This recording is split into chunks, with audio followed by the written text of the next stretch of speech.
Hi, welcome to Ray at the Movies, and I'm here to do my 4K Blu-ray review of the Boogens that Kino Lorber released this year.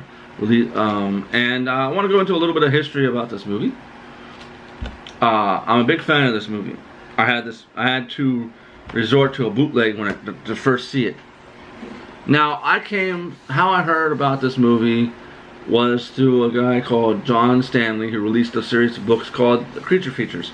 And the first one I had bought was Revenge of the Creature Features, and then the Creature Features Strike Again, and Creature Features. And I always liked his intake of what he thought about movies. We didn't always agree, but some of the time we're on the same page. And he had a lot of harder to find movies, movies I didn't even know about. So I would go through his book a lot and write down the movies I was interested in, and then when I bought the revised versions, I would go do it again. I went through his book so many times in the latest version that he had that the pages are basically coming out of the book. They came loose.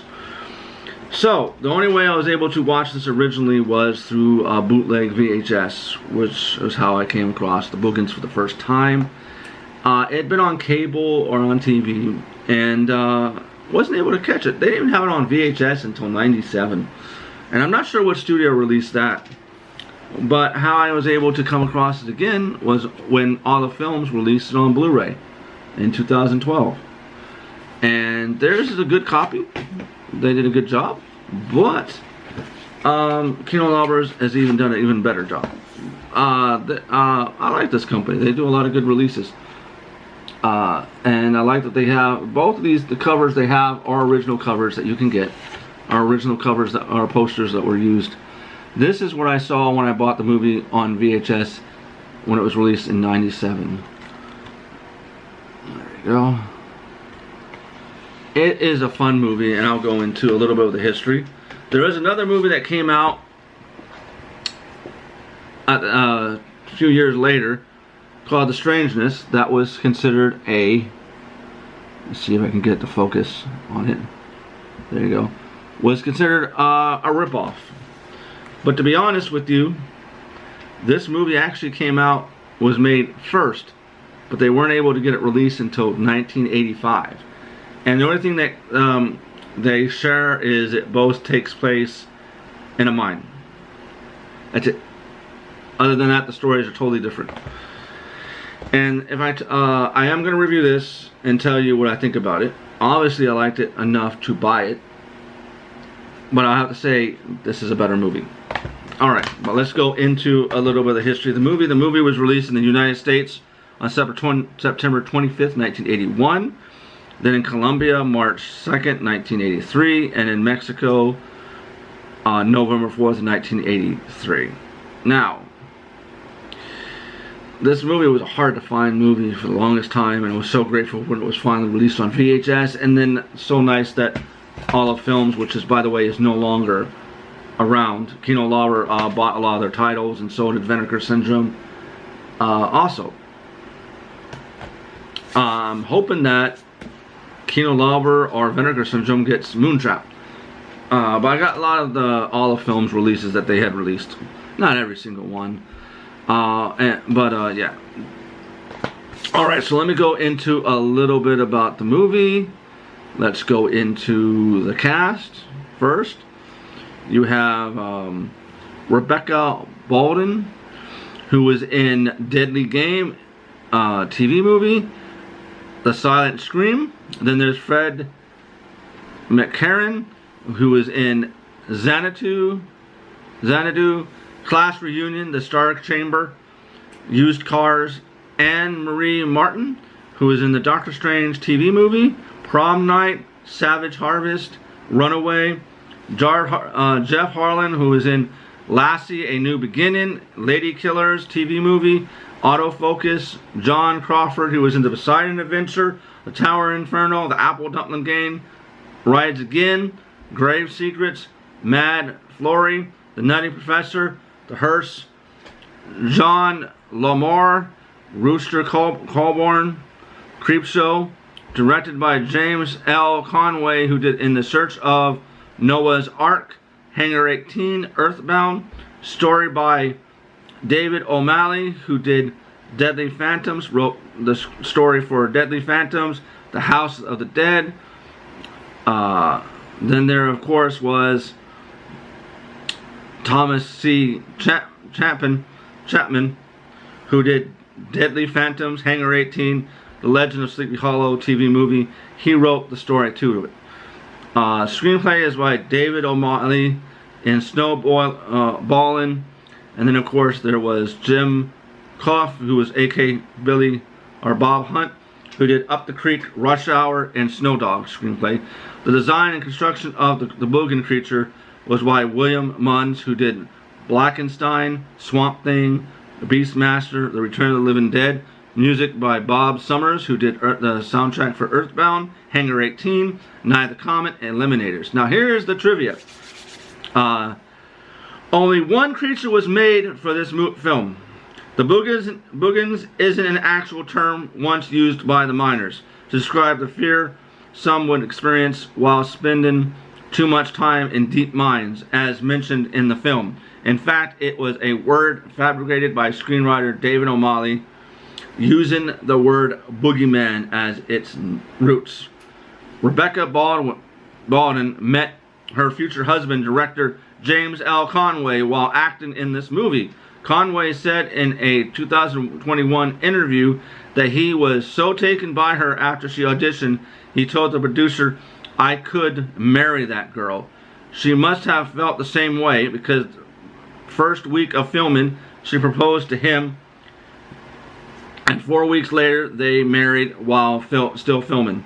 They were together until she passed away from cancer in July 2022.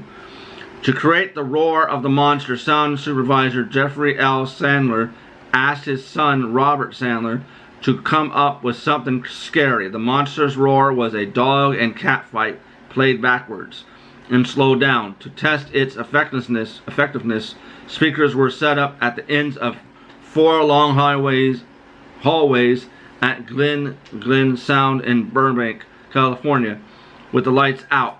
Jeffrey and Robert played the effect, and they were both too scared to walk down the hallway alone to turn the lights back on. The mine's interiors were built in a disused grocery store.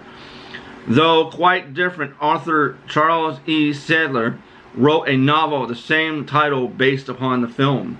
Shot in 5 weeks in January and February of 1981, co-writer David O'Malley based the script on things that scared him. For example, the sequence in the garage, which was inspired by O'Malley's fear of being attacked by rattlesnakes in the garage of his home.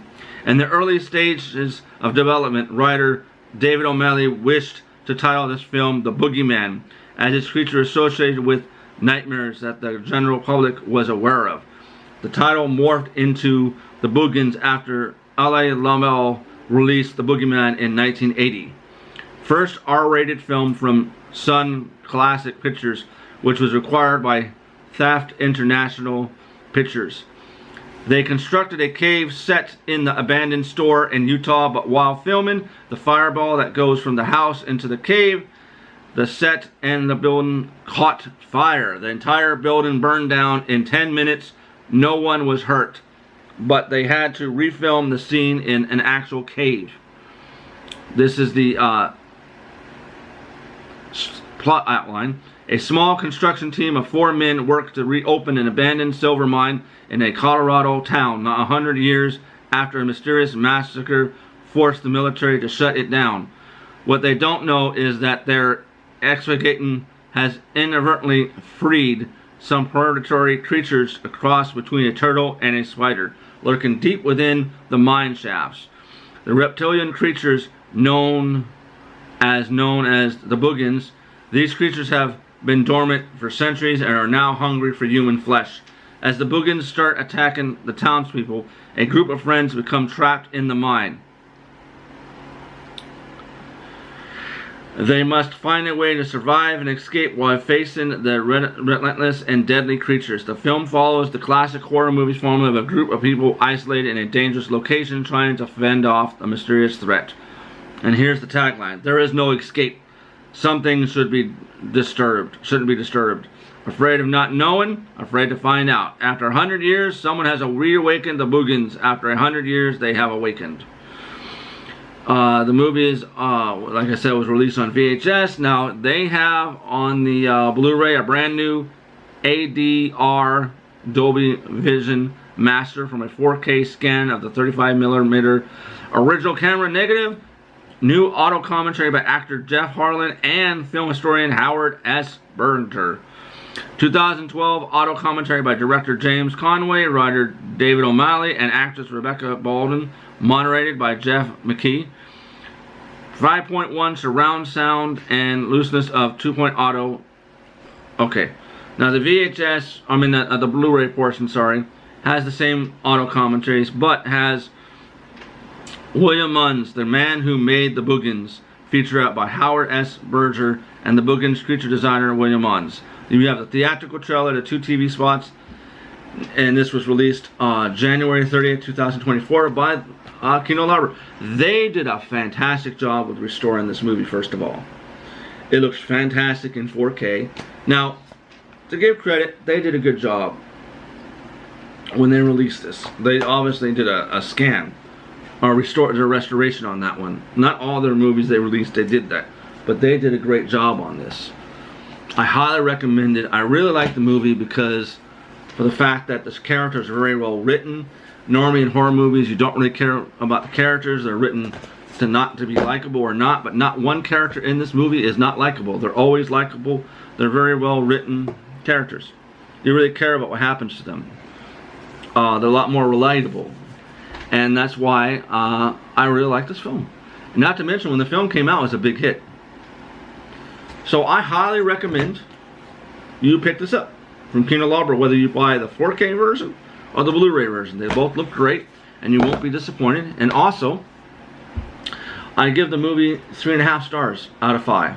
It's a really fun movie, and this is a movie I don't mind watching again because, like I said, it is very well written and very well directed. And I really like the movie. It kept my attention from the beginning to end. It is a slow burn, so not everybody will like it. But I do recommend you pick up a copy from Kino Lorber. You won't be disappointed, especially those who have been trying to find this movie. Like I said, the movie was unavailable on VHS until 1997. And I'm grateful to have this in my collection. I am going to read the book. I bought it on digital. Only reason why I didn't buy it on paperback, I don't have enough room in the apartment I live in with my wife and my son. So that's why I bought the digital version. But I do like having the physical copy of a Blu-ray or a book. But some cases, like with the books, I don't have the room. So I am going to read it after I read the book I just bought. And I'm going to go into the differences, because there are differences. I did read the book a little bit, and there are some minor differences from the movie to the book. Of course, that's going to happen because it's probably based off the original, one of the treatments that they did for the movie. And with that, I'm out of here. Like I said, pick this copy. Now, if you already have this copy that was released by Olive Films, I still recommend you purchase this because they did a new restoration on this movie, and it looks even fancier, more fantastic than this copy. Not that this wasn't a good copy, it was. But with that, I'm out of here, and I hope to have an unboxing video shortly. I should be getting my movies I pre-ordered from Diabolic DVD soon. And with that, I'm out of here. You have a great rest of your week. Bye.